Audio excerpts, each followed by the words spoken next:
Ladies How we and doing, Joe? gentlemen.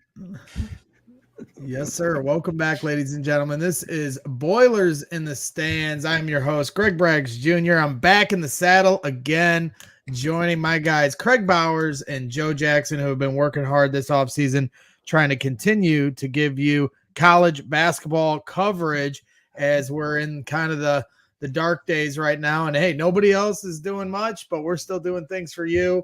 And these are kind of evergreen shows, and I'll encourage everybody to go back and watch the other Big Ten preview shows that these guys have been doing, covering, three different teams or so every episode. And that's going to get you ready and set and understanding who the rosters are and what to expect from each team in the Big Ten. But tonight, we are back to talking Boilermaker basketball. Couldn't be more excited about that. These guys got a firsthand view from the new look squad at the scrimmage about a week ago, and the alumni game that was before that, which I know was a lot of fun with Gene Cady on hand. And then we even got a Euro trip where you were able to kind of tune in if you knew where to find it on the website, and these guys were following that along and giving coverage, live updates as that was going on. So we don't sleep when it comes to Boilermaker basketball, and we know anybody that's tuned into the show is just excited as we are for the upcoming season. So with that being said, guys, how we doing? I miss you. It's good to be back. You're gone for like 5 shows, and we screw up the intro the first time you come back. So we're a little rusty over here. We'll get our 3-man weave going again here soon. That's right. It's the off season for everybody. I forgot my power cord at CHGO Studios, so I have a battery life of just an hour. So we'll see how long, with me in here back in the fold, you never know how long a show can go, but my battery is telling me I've got to keep my mouth shut for a certain period of time. So, but I do think it's going to be dwindling away a little faster than that. So let's get right into it. You guys, like I said, got to see this team at a scrimmage. I'll start with you, Kraig. What was your impressions of the new look Boilermakers? Well, I think, first of all, we just got to remember we're talking about a scrimmage where they played each other, and we're talking about a European trip where we don't necessarily know the level of competition. So I think it's important that we keep everything kind of level-headed as we make some of these takes along the way. But nonetheless, it's a good preview to see, who's worked on their game in the offseason and what's kind of popping off in terms of just what meets your eye is like, oh, okay, he's added this guy's added that. And we got 4 guys that are going to start playing on an active roster for Purdue that we've never seen, in regular season basketball. So we kind of got our first look at a lot of those guys as well to see what they might bring to the team. And, I certainly think at the scrimmage, we saw some things that I guess confirmed what we've been hearing in the offseason about some people that had really grown in terms of what they can bring to the table this year.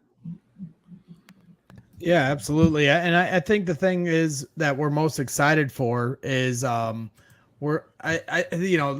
Zach Edey coming back was just so huge, and it's not going to change, the way they play, as far as the way their structure is. I know there's a lot of hand wringing about, they got to change things up because of the results in March. But at the end of the day, Zach Edey is the gravity that sucks in all. And you're not going to get away from that because that's a gravity you just can't quantify. And, they'll be lucky to ever have that kind of presence underneath the hoop ever again.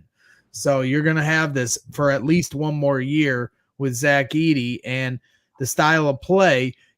Joe, from what you saw at the scrimmage, did you see anything as far as a new wrinkle or anything that could get fans' ears perked up, or are we just going to go back to the bread and butter that is Matt Painter's system? I mean, obviously it's a little different with Edey not being there. He's playing for Team Canada right now in FIBA. So in and of itself, it gives you a little bit different look. But, I think you just continue to see Purdue wanting to make Braden Smith be as aggressive as possible. He ended up with 40-something assists, I think, to 42 assists to 7 turnovers on the Euro trip. And, competition and all that can be taken into account. But just the fact that they just made him be aggressive. They're going to constantly tell him, this is your offense, keep running it. So I think there's going to be that. I think, as much as there is Edey and as much as he should have an insanely high usage and all of that stuff, I think Purdue knows what the last 3 losses mean, and that at some point you got to be a little bit more flexible. And so I think Painter's really just going to implore guys to be more aggressive.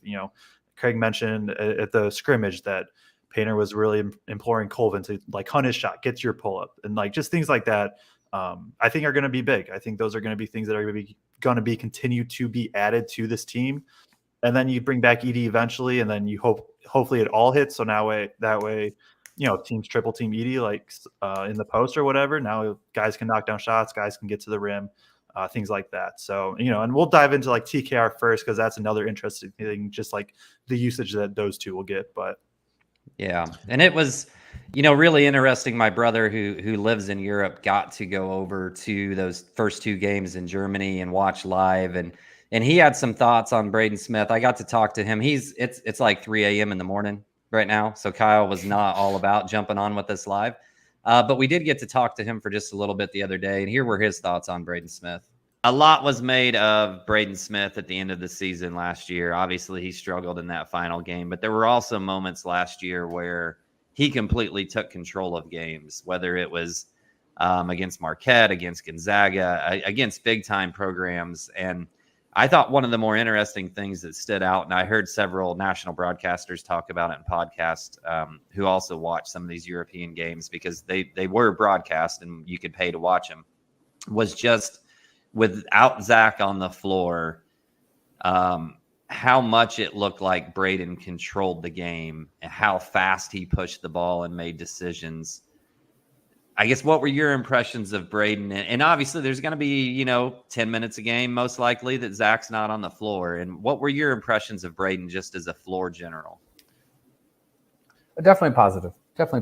I wouldn't say actually that there was a huge difference from last year. And I mean that in a positive way. And that I thought he had a pretty good grasp last year, at least for a freshman. And in general, I thought he had a pretty good grasp of flow of the game, where people should be, where the ball should go, all the aspects that a point guard should perform. At times, even in the games here, he definitely played well with the ball. And I thought, wow, it would be nice if somebody else could control the ball so it wasn't quite so dependent upon Braden, because he was doing a good job. And he had the ball in his hand a lot. And there were times where I thought, it'd be nice if there was another guy in the wing that could handle things just so it wasn't so reliant upon Braden. But again, I mean that in a positive way. I thought he controlled things usually by the second half, even in the environment of these games against European competition. He'd kind of figure things out with a bit more detail, start playing the defense to his advantage, to get people in scoring position. But yeah, definitely good. Yeah.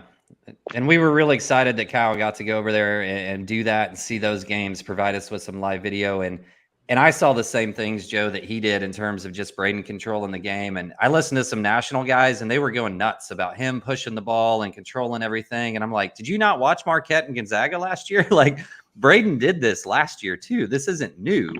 Maybe it looks faster without Zach on the floor. But as we look at some of the other new guys on the team and some guys coming back, what were your thoughts about what Kyle was saying in terms of the other guy? Who's going to be the other guy on this team that helps take some of the ball pressure off him? I mean, the first thing's got to probably be Lance Jones. I think he's more of a true point than what David Jenkins was last year. And, we love David Jenkins, obviously. But I think he can be a little bit more of a true point. He's a little bit better of an on-ball defender, better like point of attack, which is going to be important. Then on offense, I think we're seeing in a clip here probably just seemed more comfortable getting into the paint as time went on. And now it is Euro. I don't know if I need to say this every time I make a point, but it is Euro competition. I think it's a little bit easier to get in the paint for him, but just the aggressiveness to be able to get there is big. In terms of just handling the ball and running point, I don't know if he'll be a focal point of offense when he's in, if Edey's off also, but he'll probably be the number one guy to, take in those, 10, 15 minutes that Braden doesn't play a game would be my guess. That's interesting. Let me know how my sound is. I had to switch over to my phone, of course. It's not great. It's fine. It'll be fine, It's okay. Greg. Well, I'll jump out. We want you, Greg. We want you Yeah, on the I know. show. I'll jump out and go grab my headphones here in a second. But that's the thing when you guys did the breakdown of Lance Jones when Purdue first got him. To me it was like, how much will this guy be a willing passer? Because my guy Mark Silverman from ESPN 1000, he's a Saluki alumni and a big Saluki basketball enthusiast, and he said, this guy will put it up a bunch, and he kind of can be a microwave at times, but he really wasn't known for facilitating. But when you guys say he's more of a point guard, and you see Derek Mulliken here saying that he has that ability to be more of a point guard than maybe even a David Jenkins, that certainly has my ears perked up. Yeah. Yeah, that's why Painter got him, right? When he first transferred, we all saw the 26% from three or whatever it was, and just kind of, I don't know, freaked out. But definitely was just like, why Jones then? And he showed it some. I don't know. I don't know if I think he'll be a 25, 30-minute guy game. But he seemed comfortable being that backup role, and that's exactly what Purdue needs. Play the backup point. If you need to fill in at the 2 a little bit too, just depending on matchup, although that is a really small backcourt at that point. He has that upside to him, and that's all you kind of want to hope for and see right now. Yeah, and I think, just from the short amount that we've seen him, he's quicker, he's more athletic than what Jenkins, and I love David Jenkins, so this is no David Jenkins slander, but he's quicker and more athletic with the ball in his hands than what Jenkins was, I think. So, and he did play point at Southern Illinois for part of his career. I think he has more of a scoring mindset just in general, but at the same time, I think he's probably got more ability to play the point than what Jenkins did. And then when we look beyond that, I just think there's a couple of more pieces, whether they play back up at the 2 or back up at the 3, that came in with this team that are a little bit more confident with the ball in their hands than maybe like what Newman was at times as well. We saw Myles in Europe, multiple times make a move on the first man and still be able to make a second move once he tried to get downhill and get to the rim. So he's going to get more and more confident with his ball handling as he moves forward also. So I think there's multiple points to help take. When we got in trouble, it was when it was like, Braden, save us from the press. Like he needed, when he threw that ball to somebody else that could turn and go. And we just didn't have it. I think we have more guys that are going to be more comfortable doing that than what we did last year. Yeah. And to quickly talk about the press, just Gillis first, TKR if he's at the 4. Like, I feel like there's a bunch of times they get it 2 feet beyond, before half court, turn and just wouldn't go. Like, just take 2 dribbles, get it across, and the pressure's gone. The other one, and he's not, Fletch isn't going to be a points. He's never going to run the offense, but I think if the shooting struggle stays, which I don't think will happen, he didn't shoot well on the trip and all that. Fletch is the second best facilitator on the team, and he's definitely the best post-entry passer, maybe besides Smith, but I might even put him ahead of Smith.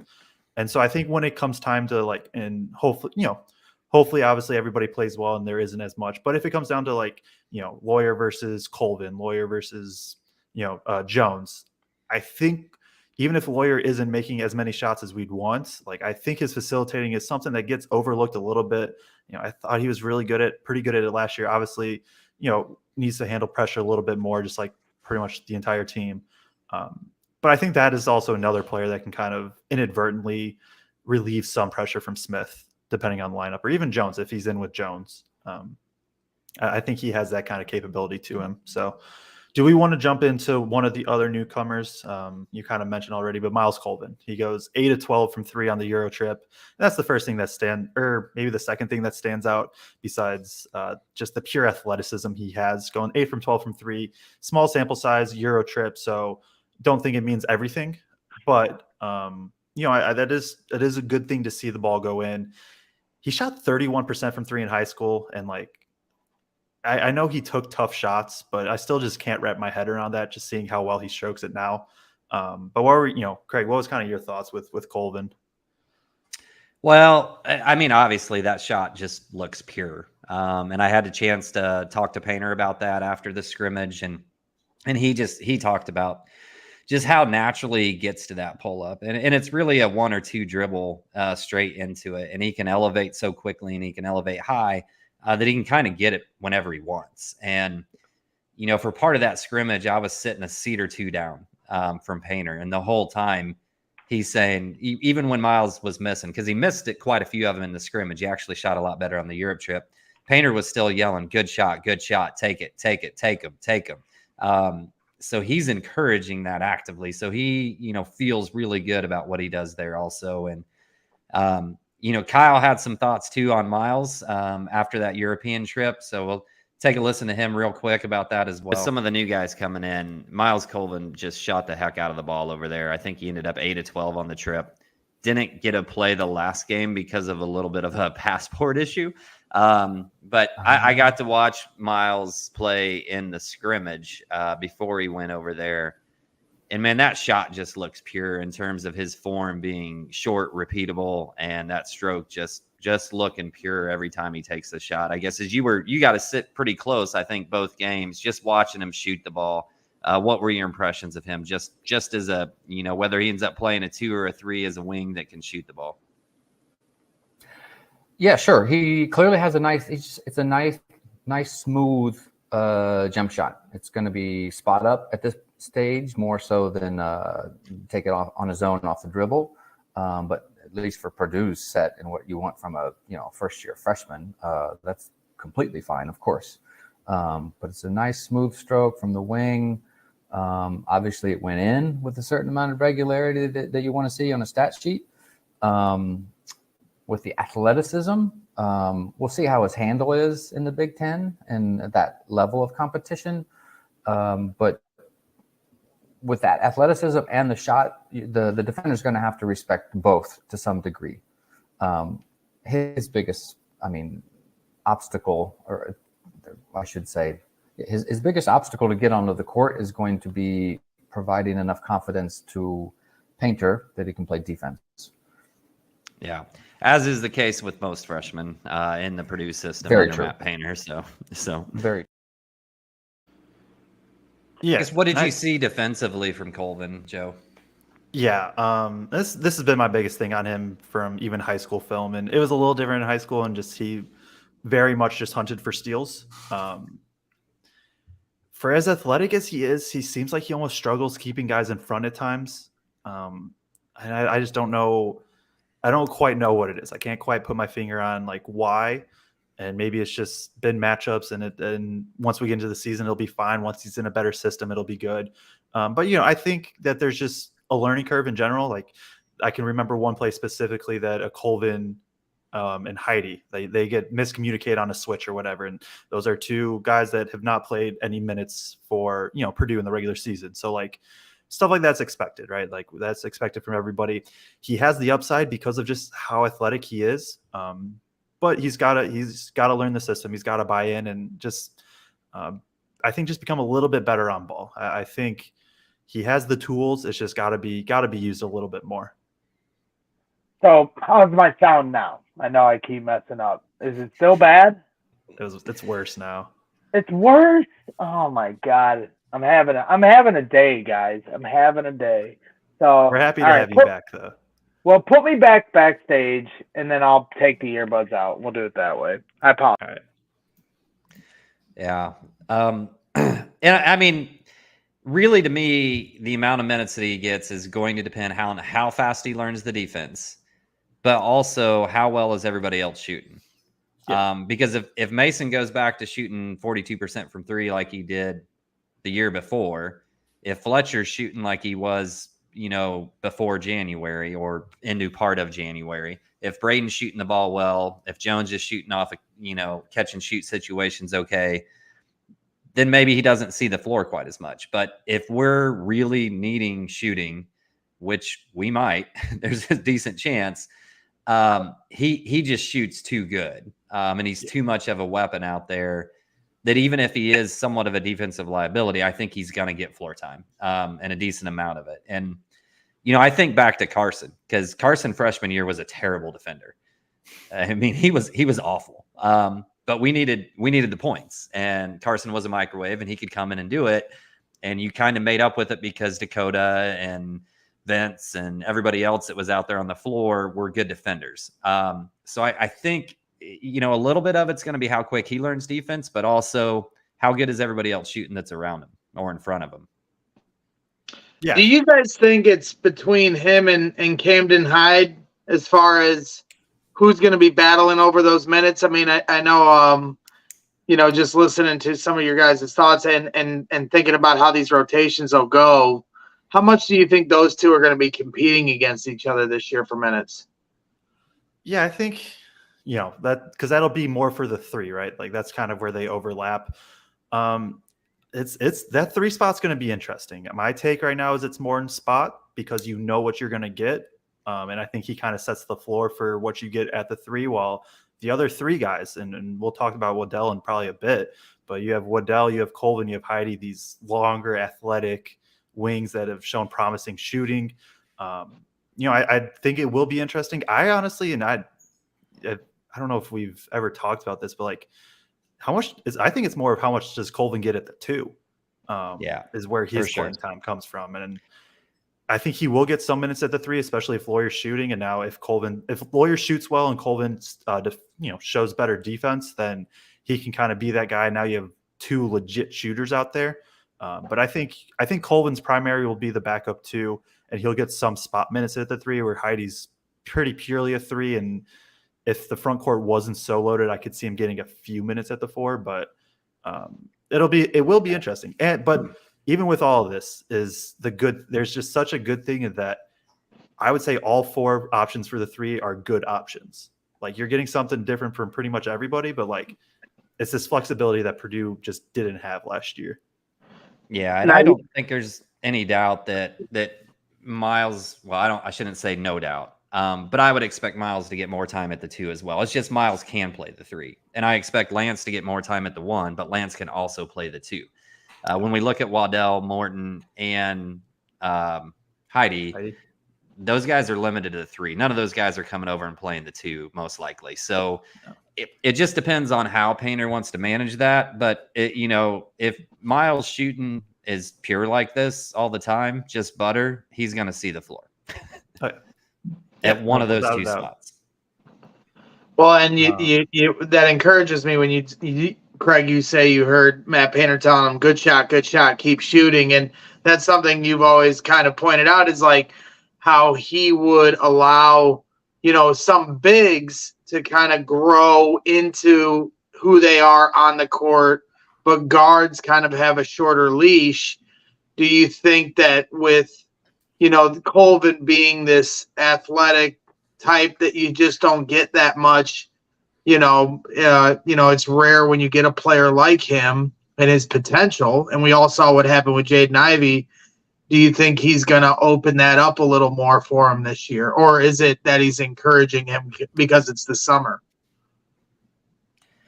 I think a little bit of both, but I think Painter used to have a much quicker pull. And I think Carson changed that in a lot of ways. I think when he saw who Carson became, when Carson got the green light, that next year after all those guys left, and to some degree before that, you saw him kind of have more leeway with Ivy and let Ivy make some mistakes along the way and hope that growth would occur through the season. And it wouldn't surprise me, to see Colvin be able to work through some of that stuff. It's just this year's a little bit different than those other 2 years in my mind because there's so many other good dudes that can play. And we play so many good teams right away, right out of the gate. There's not a whole lot of time to just mess around and find out, Yeah, no, I agree with pretty much everything you said there. I think it'll be, it's a little different in that Colvin is just a different player than Ivy too. I don't, kind of like your brother said, I don't know if I trust Colvin's handle right now either, but if he can space on the perimeter, get to a one dribble pull up, there will be plenty of opportunity for him to do that. I think it goes back to a little bit, and maybe this is just me kind of putting my own thought on it, but I think Painter just knows like, hey, something's got to change for the postseason. You get, I've mentioned this however many times, you get 18 wide open threes. You go 3 of 18. You have guys that are, look scared to shoot and just kind of, fell out of the moment a bit. Like, and just seems like just starting from day one, it's getting back to these guys like Colvin, like, hey, go get your shot, shoot the ball. You are going to be a good shooter. Just, trying to get some confidence in them too, which is going to be super important. Yeah. I mean, you mentioned, wide open threes, and that's the point. As much as we want to see new wrinkles from Matt Painter, any coach in the country would take the amount of wide open looks that these perimeter guys are getting. And these players themselves that missed them last year would want all of those wide open looks again. And so that's what I want to ask you, because earlier we pulled up the comment about Colvin potentially taking minutes from Fletcher Loyer.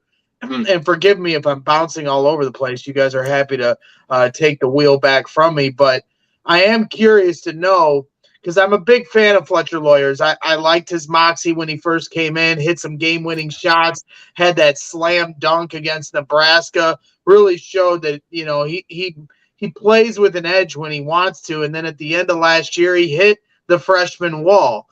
Is he ready from what you saw at the scrimmage, has he put a little muscle on, or is he coming in with a different, demeanor? Is he ready to take that next step? Because his brother, dropping 35 a night and stuff like that, that's my expectation level for Fletcher. He's got that kind of stroke. I want to see this kid, when he's shooting threes, I want to feel like he's never going to miss. And it just feel like this year, now that he's gone through the grind of a college basketball season, he knows what it takes to get through a Big Ten tournament.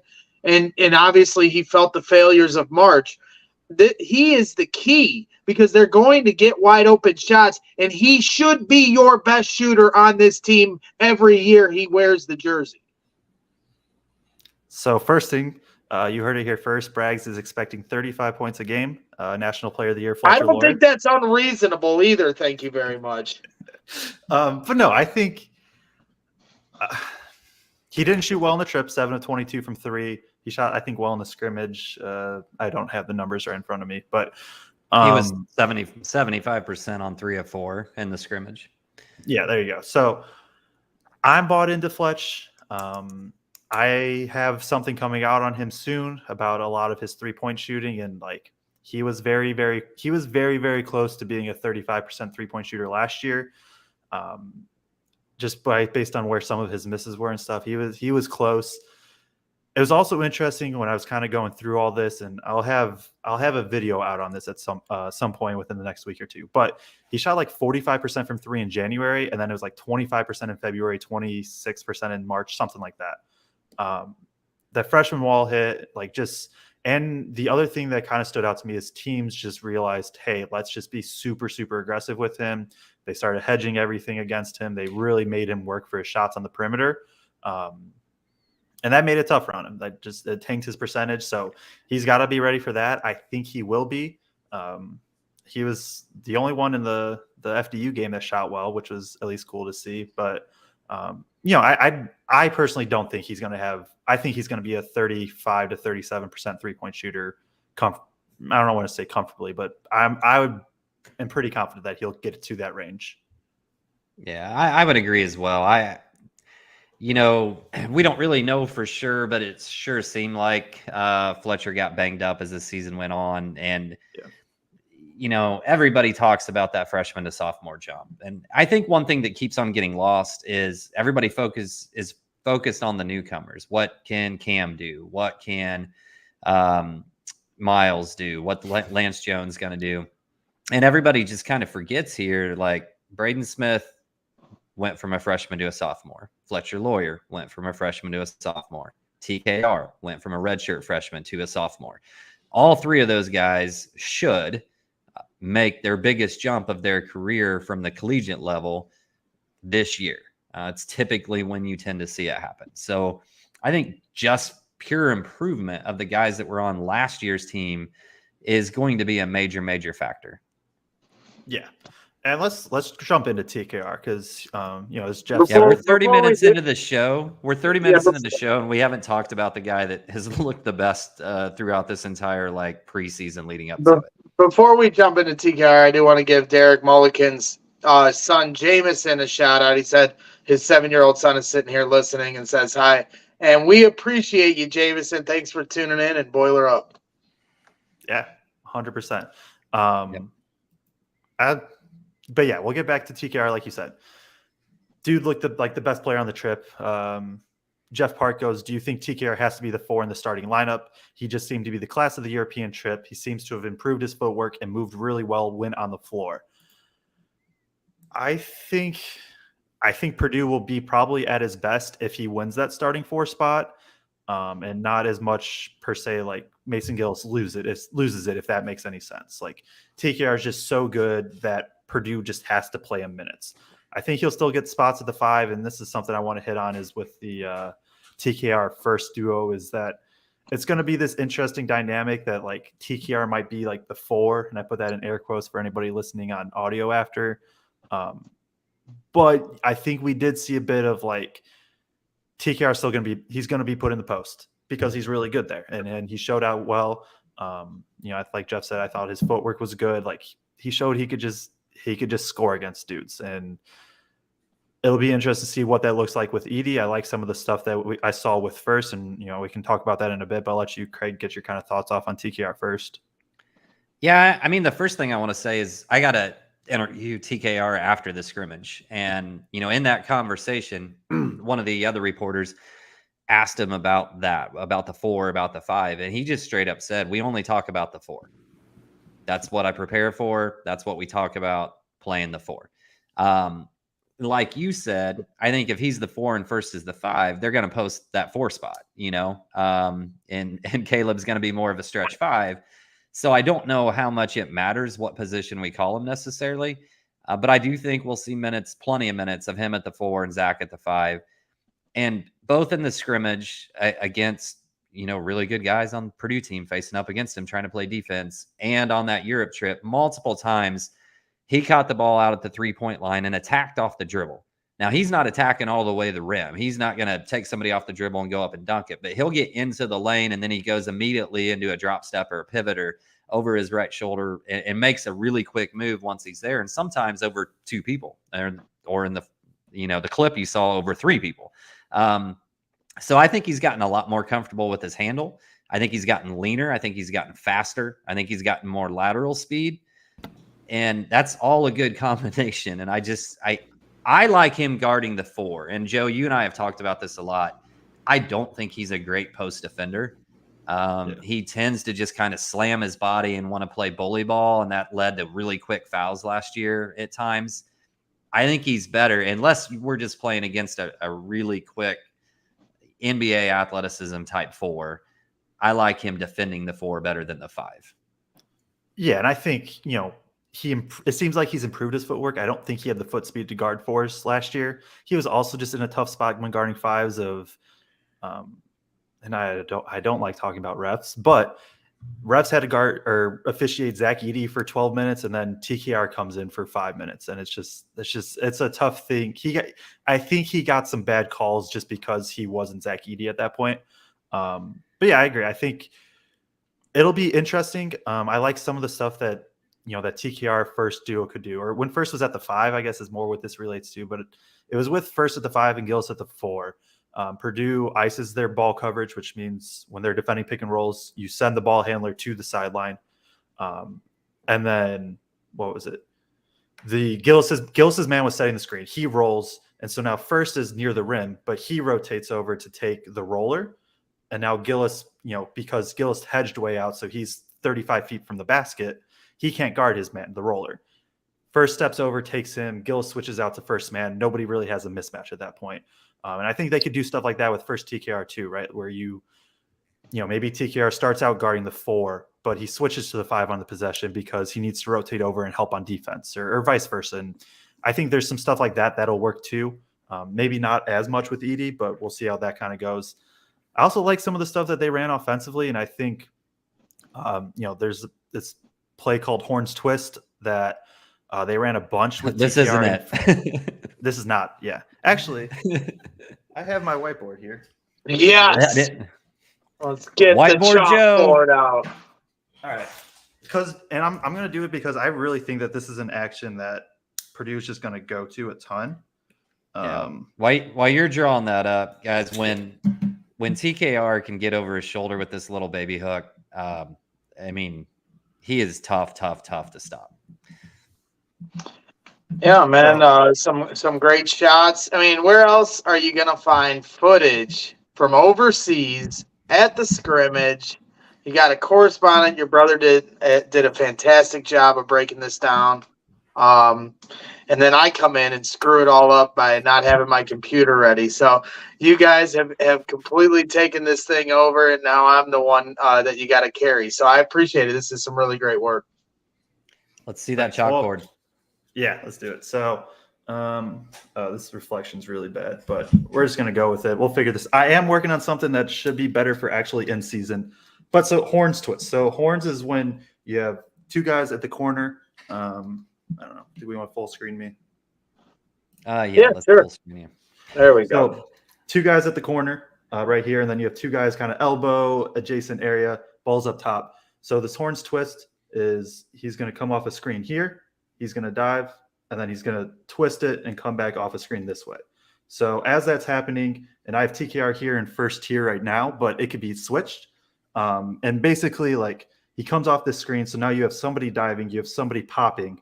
He's usually going to come over. You know, he could look for a post up here. He could look for a roll. It puts this defender in a spot where he has to come over and help on this roll. So now, you know, Braden maybe gets to a skip pass here.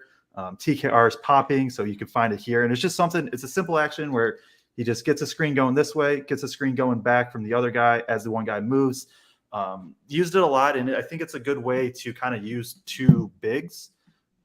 It works well with TKR and first, especially because both have spacing capabilities. When it's Edey in, he'll probably be the one rolling more, and TKR will probably pop more. But even last year, they showed in the limited TKR Edey minutes, like I remember the one play they had Edey set a screen up top, and TKR was posting up on the strong side. And so now Edey's spaced out, right? He's spaced out on the perimeter, and TKR has this whole block to work with. So I think that's going to be an interesting thing with TKR at the 4 is how does Painter handle the dynamic of spacing and getting TKR his touches in the post while also, you know, recognizing that, hey, Edey is Zach Edey. But TKR looked really, really confident shooting the 3 too. He was not hesitating, and he was just pulling. He shot 40% between the scrimmage and the Europe trip. And I think people need to remember when he got recruited out of high school, he was a 40% shooter his junior year, a 40% shooter his sophomore year in high school on high volume. I mean, he shot a higher volume of threes in high school than Mason or Caleb or any of our other bigs. Last year wasn't great, but he was still kind of feeling his way in. And if he shoots 35% from 3 to kind of space a little bit, then, you know, how's he not going to see the floor? And that's a backbreaker for defenses. I mean, you saw that when Mason Gillis would get hot. And, you know, I talked about that a lot last year, that I was hoping that TKR would stretch the defense a little more, but in his role at the 5, that wasn't his responsibility. So it's exciting to hear that this will be his role. If that's the case and you're seeing more minutes at the 4 and his role kind of changing up, does that mean that Caleb First now becomes the guy that gets those 10 minutes when Edey has to come off the bench? I would say so. And they showed it a little bit with the First Gillis combo too. So I think he'll be comfortable with that. You know, First can be this kind of lankier 5 that can space, and we're hoping that he hits more shots again. You know, he's a guy that was a willing shooter at times, didn't fall a ton. But yeah, I think he's probably going to be the primary backup 5. And that's where we're going to get into a little bit of this. He's the 5, but then TKR is the 4. But TKR is still going to get his post ups. You're going to space out both at the time. First, will also, I assume, play a little bit next to Edey. I think the one thing I'm interested to see is kind of what happens with Mason Gillis's minutes. Like, is he kind of the one that gets squeezed out of this if TKR is playing 20 plus minutes, Edey's playing 30 minutes? You know, we assume First is going to get 10 to 20. So like kind of what happens with Gillis. But yeah, I think First would probably be the primary backup 5. I don't think Berg is ready, and we can talk about him in a bit. Yeah, And I don't think that gives Painter such flexibility. When if any of these guys get in foul trouble, now you have some more interchangeables between the 4 and 5. That's huge. Yeah, and I don't think there's set positions there. I mean, Gillis isn't gonna play the 5, but Right. First may play some 4 and 5. TKR may still back up at the 5. Painter's gonna have to figure that out as the year goes on. And probably the most interesting thing to me as the season starts is just gonna be how does he rotate that 4-5 spot, and how does he rotate who's playing at the 2 and the 3? Even though I think the starter at the 2 is set in stone. In terms of like who else is going to rotate in and who comes in first and exactly what position are they backing up as we go through. It's going to be real interesting that first month of the season. Yeah, for sure. Go to this comment from Late Night Tips live stream. It says Gillis and Morton getting squeezed, unfortunate for them, but business. My take on I think Gillis might, but I think for me it again goes back to like Gillis getting squeezed because everybody else is so good, not as much that he's struggling. Like if Gillis can be this 10 to 15 minute per game guy that can shoot close to 40% from 3, be physical, he knows the system really, really well. Like that's going to be a luxury for Painter to have. Just be like, hey, come off the bench, knock some threes down, play some good defense. Maybe depending on matchup, hey, we're going to need you 20, 25 minutes this game. And then with Morton, like I think my take on that, and I kind of said it earlier, is like I think it's Morton's job right now, just because you know what you're getting from him defensively. He had a case for all Big Ten defense for 3/4 of the season. I think he sets the floor, and I think the other 3 in Colvin, Heide, Waddell can set the ceiling, right? They all have stuff that they need to prove. Whereas kind of what you're getting with Morton right now. If a lot of that stuff comes into fruition, then yeah, I think Morton probably does get squeezed a bit, but that's another luxury where it's just like, hey, Painter can go to him and be like, hey, I know you're gonna play really good defense, right? Hopefully, doesn't that show you the evolution of Matt Painter's program here? Because his foundation, especially since I've jumped on board and even prior to that, have been glue guys. The glue guy has been at the 4. And that's what Gillis, you're like, oh, this guy's going to be the embodiment of that team that went to, an Elite 8 and almost a Final 4. Same kind of role. Glue guy, going to get the hustle plays, going to knock down some threes. But because they've rolled over these red shirts like TKR, and brought in more talent, now all of a sudden the glue guys are going to a role that's more suitable of like a bigger school that's got a more filled out roster, right? Well, I think part of what happened also is simply just who we got recruited at the 4 spot. When Vince Edward was here, and Vince primarily played the 4, yeah, during that time, I believe. He was one of our best players on that team, one of our best shooters on that team, without a doubt. So he was a focal point a lot more at the 4. And the glue guy was kind of a different position at that time. So I think some of it's just who gets recruited in any given year to the Purdue system. I don't think it always falls on the 4 to necessarily be that guy, but TKR is the first, kind of top 50 recruit to be brought in that 4 spot in a long, long time. So just going to naturally change. Yeah, for sure. Do we want to hit on Camden Heide? Because, he's one of the newcomers. I think we need to. We haven't really talked about him too much. Kraig, you've been high on him pretty much all summer, kind of being the drum of, hey, this is a guy that could come in and produce. I think he showed a little bit of he's still going to have to adjust. But what were kind of your thoughts from the summer with him? I think he showed elite athleticism at certain points throughout this summer and through the scrimmage. I think he's still pretty raw and just kind of getting his legs back underneath him and figuring out how to play with the group. Extremely athletic, long for that position.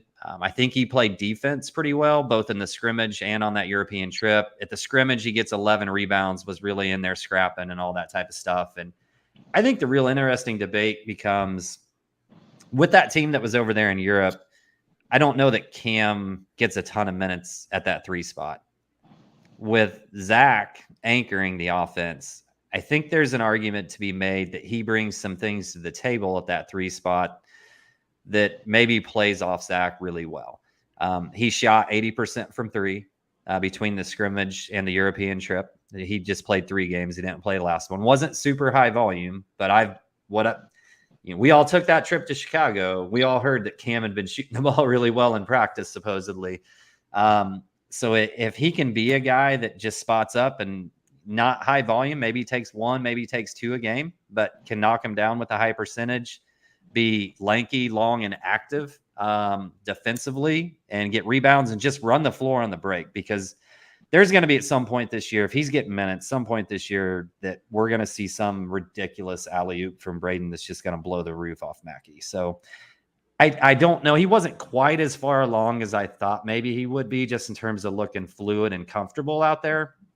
We're not playing the clip of my brother talking about Brian Waddell, but one of the things he said about Brian, which we'll get to in a minute, was that, it looked like he was still thinking about what to do on the court at times rather than just doing. And I think there's maybe just a little bit of that with Cam too, that it's coming at him pretty quick. And once that all becomes natural, then I think we'll really see him pop. Yeah, and he'll have the luxury that he has a little bit of time to adjust with how many options there are. They all will. I kind of looked up because, like Gillis is going to be in the same spot Heide's going to be in the same spot that Gillis was, where, didn't play senior year of high school, and then you redshirt. And I was just looking at what was Gillis's stats freshman year, and there they are. Gillis averaged 5.2 points, 4.1 boards, shot 35% from 3 in 22 minutes a game. Started a bunch. Now, to be fair, the only other 4 on the entire roster was Aaron Wheeler, and that was kind of a down year for Wheeler. So, Heide has much more competition, but Gillis showed hey, he was able to produce. If Heide can not even get to those numbers per se, but be a guy that, like you said, can contribute 10, 15 minutes and shoot some threes, he's going to have some insane breakaway dunks. I think it'll be fun. I think it'll be fun. I think it'll be good. He's the biggest, maybe aside from first, he's the biggest guy with elite athleticism on the team, which is good. Just another good thing to have. And that's why I also think he could eventually be a 4. It's just not going to happen this year, but that's probably a next offseason topic. Yeah. And I think there's a lot of discussion when we talk about the 4 and the 5, right? Let's say Zach plays 30 minutes a game, close to it. Yeah. Say TKR plays 20 minutes a game. That's 50 minutes. There's still another 30 minutes out there. So it's not like we're talking no minutes. And very easily, and we saw Painter do it oftentimes last year, if Gillis is hot, he's going to play him. And he may see 25 minutes in the game. If First is hot or defending extremely well, he's going to ride his hot hand with him. So I don't think, as we have this conversation, people need to take it as oh my God, they're saying he's not even going to get minutes. There's still time to go. There's still time to go around, Oh, yeah. It's just specifically at the 3 spot, I think we can all agree 4 guys that are going to be competing for minutes in some capacity. Colvin maybe a little less because he'll be more of a 2, but and then you want to jump to Waddell with this kind of good transition? Yeah, I definitely like to, just because I've been hearing a lot of chatter about him. I've seen a few people put out tweets and things talking about how he's had some really good progression here this offseason, and then what you guys saw at scrimmage and in Europe. I'm certainly curious to hear, because it's how in the hell is he even going to find minutes? But I'm now all of a sudden I'm hearing he's really starting to come into his own and grow into, becoming a college player here. So I definitely am curious about Brian. I mean, before his freshman year, there was, we got the reports that when NBA scouts were coming in to see Jaden Ivey in preseason, they walked away going, "Hey, who's Brian Waddell?" And I think you saw a little bit of that come back out this year, or not this year, in the offseason. And not saying that he's probably maybe at that level, obviously, right now, but there was just a lot of good things. He's wiry. He's pretty athletic. He showed much more confidence shooting the ball. I think because he shot the ball really well in high school too. He has a kind of a weird jumper. I think last year in the limited minutes, it seemed like he had changed it a bit, and it seemed like now he's going back more to what he did in high school. It's kind of bringing the ball up a little bit more and almost over his head a bit. But he shot really, really well in high school with it. So, as Boiler Texas says, we're talking about Brian Waddell's National Player of the Year campaign. Yeah, that's, I think that's pretty logical. He'll 35 minutes, probably like 28 points a game, something like that. But no, he's another dude Heide's kind of, I don't want to say bulkier, but he's like bigger and super athletic. Waddell's lankier and super athletic, and showed off that he could shoot some threes. Had a dunk or two in there. A lot of things that like just are good things to have at that kind of wing position. Yeah. And the reason NBA scouts were asking about him is because he does have an incredible size for a guy that can still handle the ball fairly well. Now, his handle isn't super tight, but he can handle the ball. And when you have that length, and you can play the 3 spot and, eventually maybe in the NBA, be even able to play a little bit of 2, and shoot the ball comfortably from outside, then you're kind of a matchup nightmare, especially at the college level. So if he can get comfortable shooting the ball, think a little bit less and just act instinctively out there, I mean, there's a real chance he's the next walk-on that plays a lot of minutes for Purdue. He was never a walk-on, but I get what you're saying. He wasn't a walk-on? He was scholarship. He got the last one. That's right. It was really late in the cycle. Yeah. He shoots 4 of 11 on the trip from 3, 36%. And in the scrimmage, shot 1 of 2, 50%. So he's been shooting the ball fairly well too. Purdue as a team on the Europe trip shot 37%. And it was a lot of the new guys really that were shooting the ball really well, and TKR shooting more of them and that type of thing. Yeah, well, and go ahead. I'm sorry. I was going to say the thing with Waddell really quick is just like it was that first game specifically. That first game he really popped on the Euro trip, and kind of just came in and I feel like caught people by surprise in a good way of just like, oh yeah, like this guy's on the team too, which is gonna be big. But yeah, that first game he really popped. I think he might have led the team in scoring at least in like the first half or something like that. But you go ahead, Greg. Yeah, and Taterology earlier in our chat said with the addition of Heide and the progress of Waddell, this team has a lot more ability to be versatile and go small if need be. And that was kind of the kryptonite to finish their season last year. And now when you have all these different options that you guys are talking about with Waddell, Heide, Colvin, TKR being able to be interchangeable, First being interchangeable, this is going to give Matt Painter options when a team tries to pull the okie doke like Fairleigh Dickinson did last year on Purdue and try something different with guys now that have experience. Whereas last year you could try a different lineup, but they didn't have experience together. Now, like Kraig said, it's not just the newcomers, it's the guys that now have an extra year together.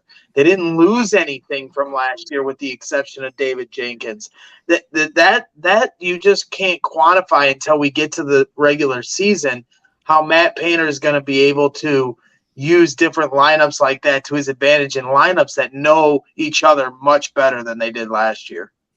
Yeah, we did lose Brandon Newman too. Yeah, go ahead. There we go. Okay. I was just going to say, I don't want comments to yell at us. We did lose Brandon Newman. Yeah, but yeah, what's her name? Will start screaming at me if I don't bring up Newman. But I do think there's some guys that can score in different ways. And I think a lot of the issue last year was it was 3 or post, and that was it. We didn't really have other ways to score. And Myles has an elite mid-range jump shot. And I am sold on that he, you usually hear Painter talk analytics like, if you're going to shoot, go ahead and shoot that 3 or let's get it right at the rim. When he was yelling at Myles to shoot, most of those were 15-footers that he was yelling at him, keep pulling that, keep pulling that. Lance Jones has a nice little kind of floater mid-game to him. So I think we bring in a couple of guys that have ways to score that we didn't do at a high level last year. I do think Fletcher has a pretty good mid-range game. But they tended to get super physical and try to like bounce him off a spot last year. And hopefully he's a little bit stronger and can fight through that a little bit more this year too.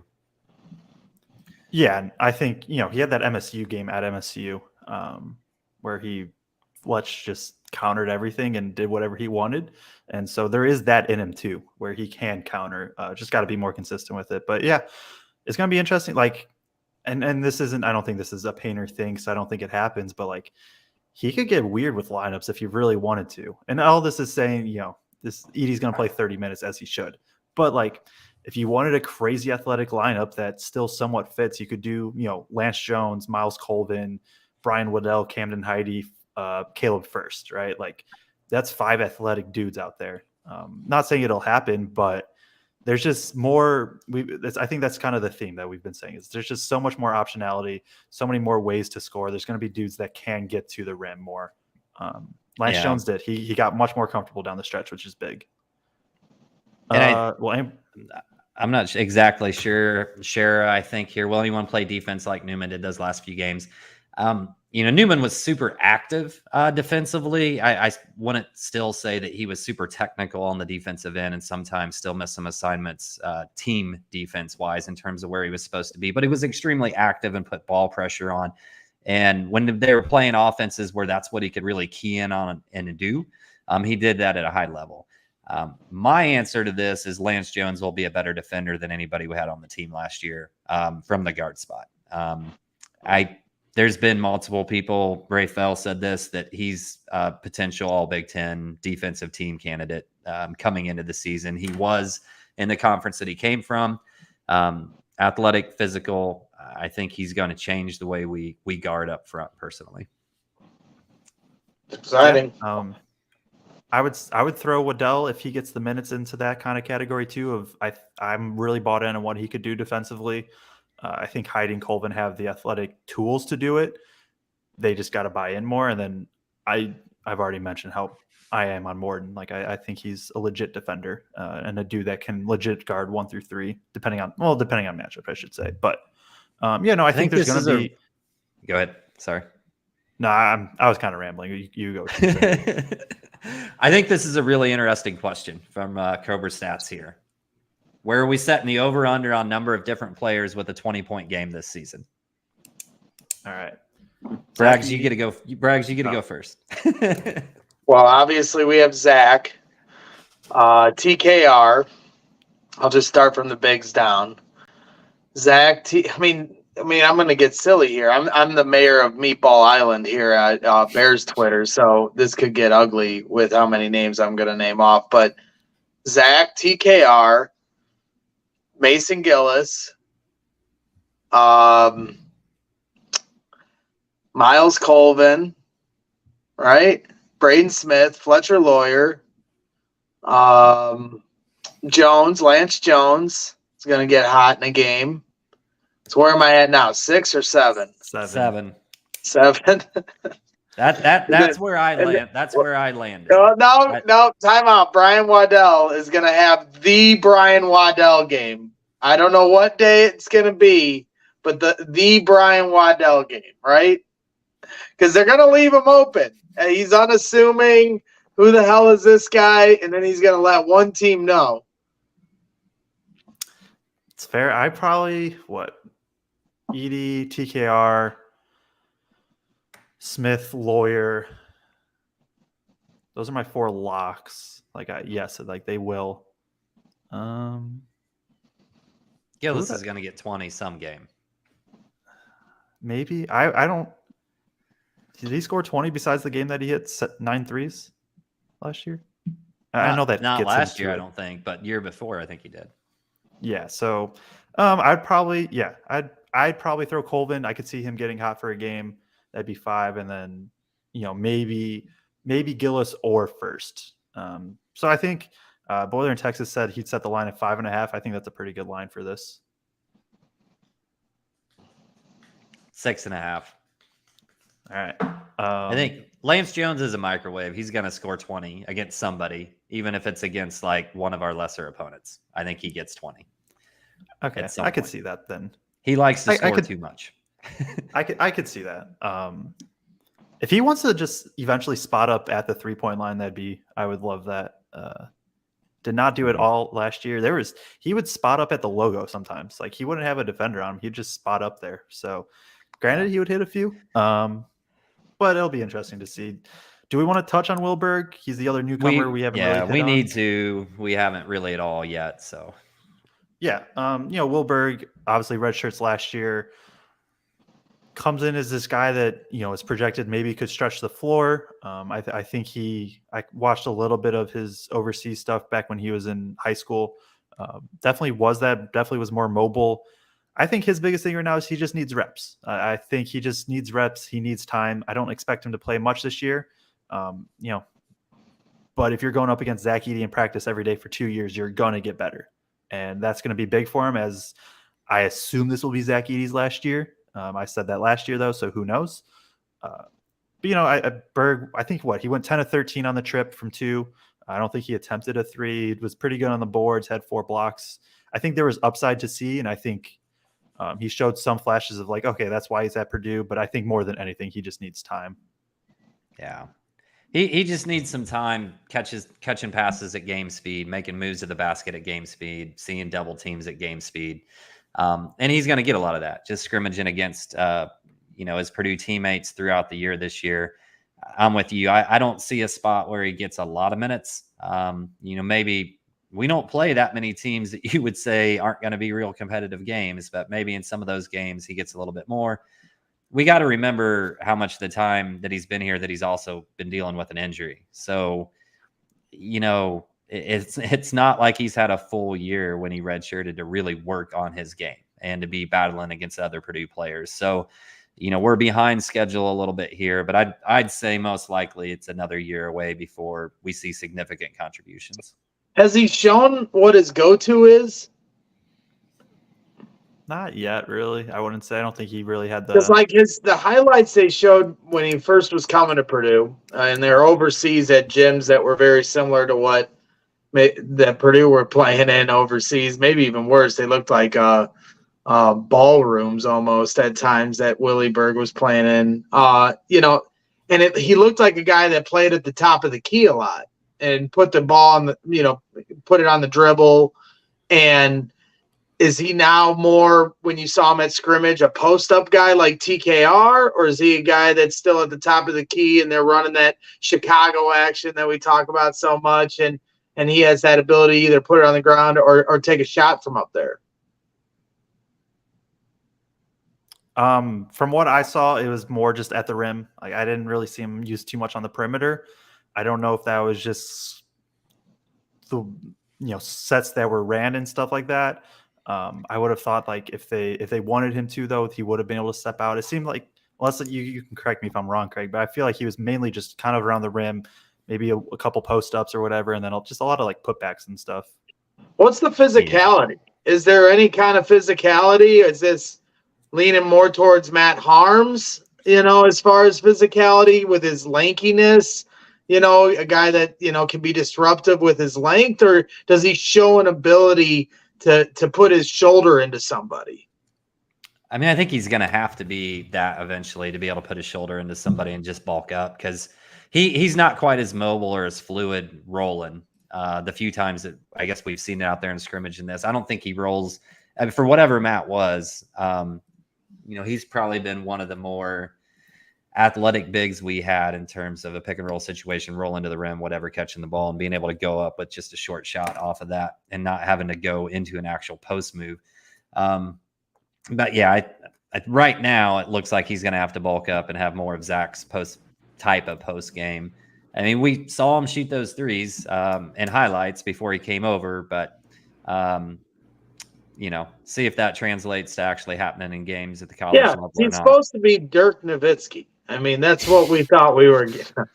And I feel bad for him because I don't know where his spot will be. Because as you said, Joe, you mentioned you don't think Zach's going to come back next year, and I disagree. I know that's getting way ahead of our skis as far as the predictions are going to go. But as soon as I saw the way it broke down for Zach, this last offseason and the decision he had to make, I just don't think much is going to change in regards to the way the NBA views Zach Edey, the money opportunity that Zach Edey has at the college level.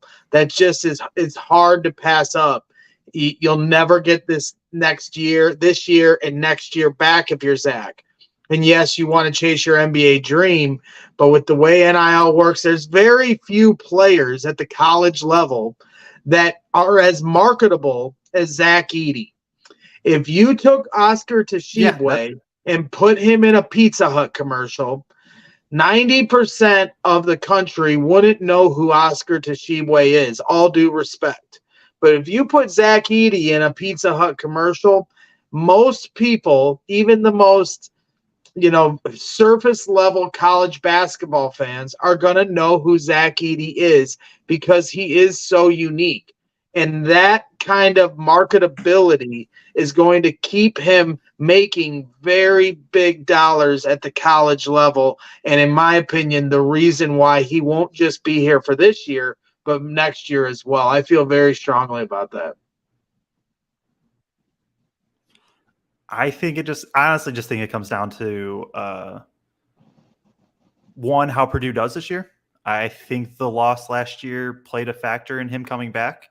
And then it's, there was a great article, I wish I remembered who wrote it, on The Athletic, of kind of just detailing what Edey went through in those final days and stuff. And, Edey had to work out the day of the deadline. And it sounds like if he had a promise of, he could get what he was going after, which sounded more like a two-way contract with a legit chance at like some NBA minutes, he would have gone. And so it'll be interesting to see. I think he was close. If Purdue does, if Purdue wins a championship, you have you go out on top. If he sweeps National Player of the Year and Purdue makes the Final Four, wins the championship, like it's kind of a storybook ending if you want to go that way too. It'll be interesting.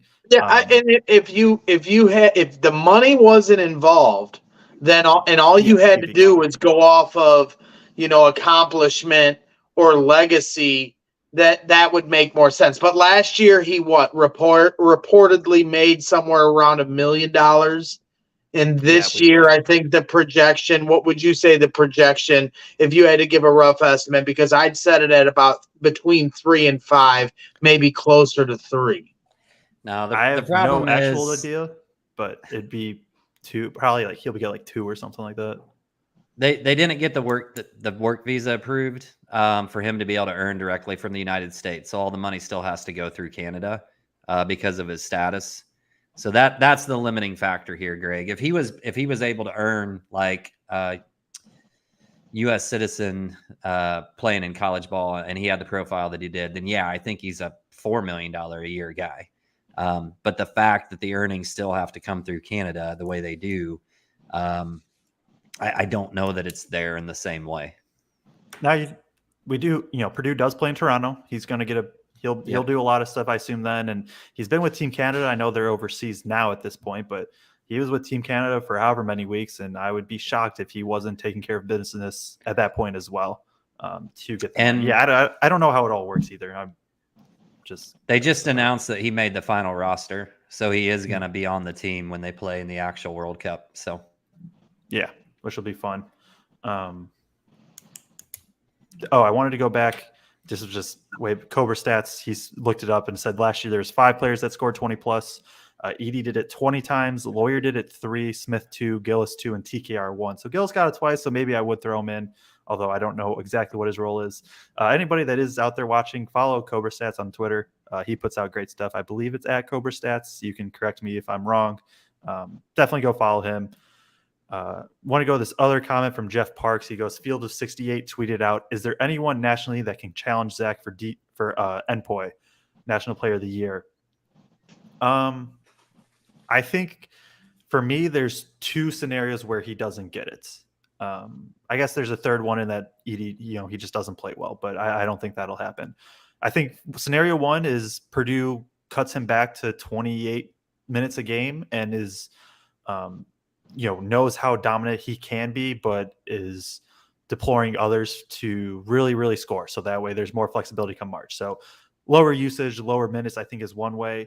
And then the other is just if somebody else really pops. Edey has a similar season. Voter fatigue is a thing. We see it in sports all the time. I think that maybe that could factor too. If somebody else really, really pops and Edey has, a similar year, which is still an insanely good year. One of the best years like ever, but those would be my 2 scenarios. I don't know specifically, all of the guys that could do it, but those would be the 2 ways I think he doesn't get it. Yeah, and you pretty much stole my tweet the other day with that answer, but I'm just kidding, Did I? Joe. Oh, my bad. I'm kidding. It's fine. It's fine. No, I said the biggest threat in my mind, the biggest threat to Zach not getting National Player of the Year is that Purdue is playing good enough as a team that we don't have to play him 32 minutes. And I think that's also the best case scenario for Purdue to keep him fresh throughout the entire year. Not that he looked tired, but you just take a beating. His size and the focal point that he is to be out there that long. And if we have enough guys that are playing well so that his role in some way is diminished a little bit in terms of time, and maybe he doesn't have to carry quite the scoring load, then maybe somebody else has a crazy year. Personally, I think it's going to have to be a guard. I don't think a big man out there is going to be able to match numbers, but if a guard or a wing pops with an incredible year, and his numbers are down a little bit, then maybe that happens. But the last person to win back-to-back National Player of the Year, I'm trying to even go back. Oscar Tshiebwe. No, he No, didn't he win didn't. back to back. I thought he think it was won in, like, back to back. I think it was like 72 or something like that. Yeah, it's been a long, long time, and there's a reason for that. So Ralph Sampson, Ralph Sampson, 1981, 82, and 83, 3 years in a row is what I'm seeing. So, we're not talking about an easy feat for Zach to pull off here. Yeah. And if Tom Izzo has his way, Zach will not be getting it because all he does is cheat, according to Tom Izzo. But Tom's just going to have to deal with it for at least one more year. Certainly it'll be interesting. I'm excited to see it, man. I guess we'll have another scrimmage coming up in October, which I will do everything in my power to attend because I had extreme FOMO not being able to go for the scrimmage here a couple weeks ago and not being able to go to the alumni game. Did we not get Sasha versus Bobby? I didn't see any reporting of anyone getting crossed up, so I'm assuming that matchup never happened between Stefanovic and Bobby Buckets. I took so many videos of Bobby when he had the ball thinking he was going to shoot and got some videos of him missing shots. And then I missed the one time that he actually hit the three in the game. So I felt really bad that I couldn't make our guy Bobby Bucket shine. That's fine. And that's our bad not getting the made shot, but we can still take all the misses and maybe try to clip those together. And then when he comes on, we'll break down with Bobby what went wrong on those shots. Have to give our guy a little shit. Yeah, I like it. Yeah, for sure. I know Sasha lit it up that day. Sasha did. I lost count. I think he had 7 threes before it was said and done. I like it. Well, we'll have more alumni games here in the future, and Bobby's getting older, so he better figure it out before they kick him off the alumni game and they give him a walker. Oh, there was guys out there 20 years older than Bobby, so I don't think he's in danger of that. But there was a big crowd back, with them, Honor and Coach getting inducted in the Hall of Fame shortly after that. There was a really, really big crowd of alumni there and around campus later. And not just the alumni crowd, but the crowd itself at Mackey, just from the videos that you've shared here, Kraig. I mean, that just puts it on display just how much Purdue basketball means to the people of West Lafayette and beyond, and people tuning in here from across the country. And that's essentially why we want to try to keep this channel going and growing. We're not going to take the whole off season off, and that's a credit to you, Kraig and Joe, for keeping the train rolling. Football seasons. I know there's games I think Saturday, and then all of college football in 2 weeks gets kicked off. But forgive me for saying this if I'm out of pocket here, but to me, West Lafayette is a basketball town first. And you get those vibes with the passion that these Purdue Boilermaker fans have for the Purdue men's basketball and women's basketball team, and showing up to Mackey Arena like that puts it on full display. Yeah, No Yeah, doubt. I The would crowd agree. was awesome, and Chris Foreman put up several pictures and videos of the crowd. And shout out to Chris Foreman, by the way, just absolutely amazing and great at his job and what he does. But yeah, I mean, it was nuts just walking in there and seeing that type of crowd everywhere. Just pretty unbelievable for that type of a game. Yeah, I taking in the clips online, I missed being there. And I've even, I've been watching some stuff back and whatever, just prepping for next year. It's just like, man, I can't wait to be back in Mackey Arena. And Kraig, you got some questions in with Coach Painter. Does he scare you like he scares me when I'm asking questions? No. You weren't nervous? I'll tell you what was funny was this was right after Big Ten expansion got announced, and everybody was wanting to ask him about that. You could tell like he hadn't had time to process it or find out exactly like he doesn't know how they're going to travel when they go out west or any of that type of stuff yet. There's no way. So when I actually asked him about Myles, a basketball question, he was like, you could tell he was excited to answer a question about basketball and about his guys when it came around to him. So no, I felt good. Greg felt good. Greg's not in the building. He's out to play with the Chicago Bears. And I got my confidence when you were gone, buddy.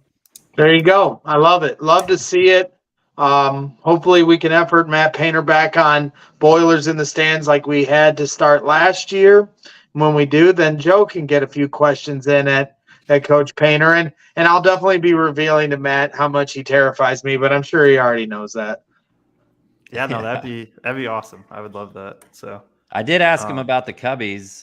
Said something to him about the Cubbies beating. Oh yeah, about them Cubbies, Kraig. Because the last time we all saw each other, we were on a little field trip for Boilers in the Stands, and Bobby came along, and Ben Kolodzinski from ISC Purdue, and Kraig was having a good old time with his Cincinnati Reds being ahead in the stand. They were up like 8 games in the standings or something back then, Joe. It was it was like 3 games. Let me exaggerate. Don't let facts get in the way of a good story. And since then, the Cubs have just gone on a tear.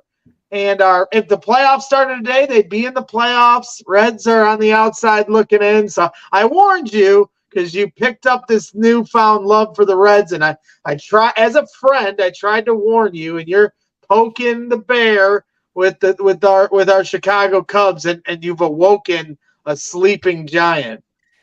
Yeah, well, my dad used to take me to games when I was a little kid, going down there to Cincinnati, down on the river, and watching those games. And, to see the Reds get decent again and have the most exciting player in baseball right now, it was hard for me not to get back behind him a little bit. That's fine. And you're welcome to. I'm not gonna steer you whichever. If you want to stick for your Reds, that's fine. But I'm glad.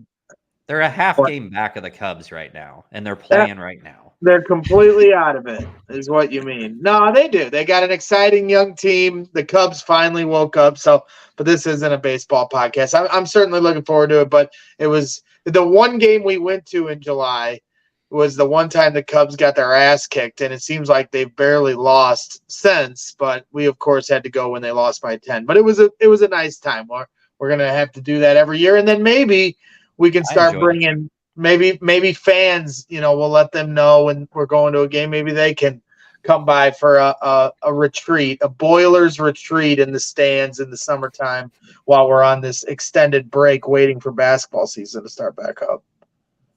I'm down. Yeah. I think that's about all we got, isn't it, Joe? I mean, how about it? We spent an hour 15, barely touched on Zach Edey and the National Player of the Year, and somebody put it in the chat earlier in the show. The spoil of the riches when it comes to these Purdue Boilermakers. They had a really well-rounded team last year, but a young team, and now this year they're not so young anymore. They've got some serious firepower, some serious experience, good experiences last year, and obviously some pretty bad ones that have to be sticking in the back of these players, minds. And you hope they're able to use that as motivation this year. And as Kraig mentioned, a loaded schedule, some really fun games to start the year. And that's how Matt Painter draws it up when he knows his team is capable of taking on a schedule like that.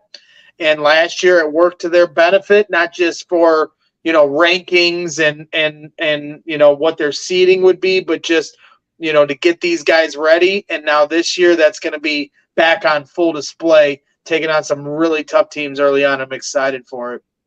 Yeah, I can't wait. We're not ignoring Zach. This show was aimed at talking about the scrimmage in the European games, and Zach wasn't there. So just to be clear, we can't evaluate what we saw from Zach when Zach's not there. So, we're going to do a full-fledged preview show later that gets into breaking down the schedule and what they have upcoming and all that type of stuff, where we'll talk Zach a lot more. Just wasn't in this show. Yep. To be fair, after our post-game shows, like Zach would drop like 25 and 15, and we talk about it for like 3 minutes. Yeah. As long as the National Player of the Year voters don't get bored by it, we're trying to focus on other things to try to avoid being redundant. But it's going to be a lot of fun this season. We got some big things planned. I won't be on my phone for those shows going forward, so that'll be a nice change of pace. We're picking it up on a few different levels production wise. Shout out to you guys for doing a tremendous job this summer. We'll just try to continue to keep the content rolling, and just stay tuned for more updates as we get to fall and some different things we're going to try as we try to expand this Boilers in the Stands brand. And everybody that's tuned in here today, we obviously these aren't the kind of crowds that we get for post-game shows, but everybody that's tuned into this show either live or here in the next few days or whatever, you guys are our foundation, and we appreciate your support. Please hit that like button, subscribe, tell your friends about us, because like I said, you guys that are tuning in for these in the summer are our foundational fans. So, when we have the big crowds for the big interviews, come November and December, we appreciate all those big numbers, but, the foundational fans is what is going to keep this thing alive. And then the more we can continue to grow and help through your support, the bigger we're going to get and the more content we can put out for you. So we appreciate that. Yeah, 100%. Really appreciate, all of you guys that tune in and stuff. I have an absolute blast doing this. I'm glad you guys enjoy this. And I think we do a good job trying to interact with anybody in the comments and things like that. Boiler in Texas. He's somebody that tunes in a lot. So appreciate everybody that does that. Yeah, for sure. And make sure you're tuning into his live streams too. He does a great job. Jeff Parks wants to know, to you, Joe, do you got any Feed the Post content coming? You've definitely been pumping out some good stuff. Yeah, so the answer is yes. So I've tomorrow will be the last one of the Newcomers videos on my YouTube at Feed the Post. I have videos on all 14 Big Ten teams, all the newcomers for each team, just kind of breaking down film, things like that. Purdue one, I put extra time into that one. That was probably my most in-depth one. I will, starting next week, be having team previews. I'm having bringing on somebody that covers like each team to come on, talk about each team in the Big Ten for about 30 minutes. So those will be coming out. And then I also have a video about Fletcher Loyer coming out probably next week. If not, it'll be the following week at the latest, specifically looking at his 3-point shooting, but I'll kind of leave it at that. So a lot coming out there. I do appreciate all the support there. A lot of support kind of overlaps between the Boilers and the Stands and my Feed the Post. So, and then my Twitter, of course, I just have a lot of video and stuff like that come out. Yeah, I don't know if you know, Greg, but Joe's name has been getting tossed around on some by some people with some national brand podcasts here in terms of referencing his preview videos of players coming into the Big Ten. Hey, rightfully so, man. Rightfully so. It's a privilege, honestly, for both of you guys, the knowledge you bring. Obviously, you carried me this whole show, so I need you guys a lot more than you need me, and I'm not afraid to say that because I'm proud of what both of you guys have done on your own right. You guys bring a lot of knowledge, and that's what we do here at Boilers and Stands, try to bring some passion combined with some quality knowledge. So unless you guys have anything else, I think that wraps things up for tonight. Make sure you guys are tuning in. Back, Braggs. I apologize for dropping the ball, leaving my power cord at the studio. So that's my bad, but we made it work, and that's what we'll continue to do is just make it work and get better and better as we get to the regular season. So, like I said, I'll let you guys kind of close things out since you got the computer in front of you, but appreciate everybody tuning in. Yeah, make sure you follow us on Twitter. All of us across the board at Brags and Stands. Subscribe, all that stuff. Again, appreciate all the support there. So with that being said, for Joe Jackson and Kraig Bowers, I'm Greg Braggs Jr. This is Boilers in the Stands. Boiler up.